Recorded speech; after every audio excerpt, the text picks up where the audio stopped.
What's up guys, this is iOS Pro, and today I'm going to show you guys how to use back tap to change settings on iOS 14 today. So let's get started.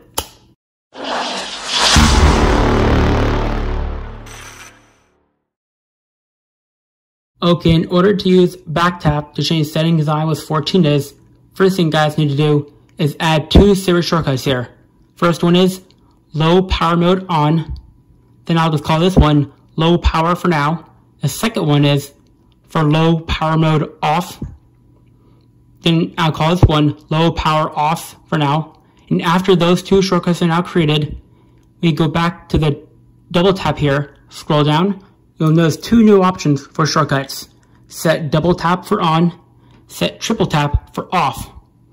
And now I double tap the back of the phone here.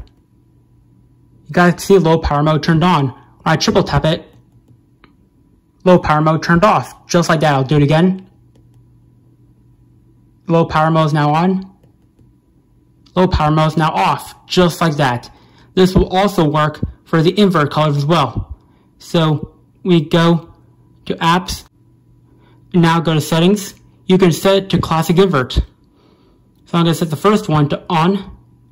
They call it invert for now. Now set the second one. Now I wait for it to load again, it's a little slow. I'll just search invert. And now I'm going to set it to invert off. And now I'll call it invert off. Oops, mistype here. And now I can also set this to invert on for double tap, invert off for triple tap, but the invert does not work as well as the low power mode does.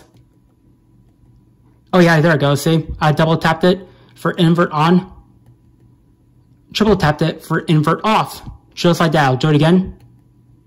Invert on, invert off. So just like that. That is how you change settings using back tap in iOS 14.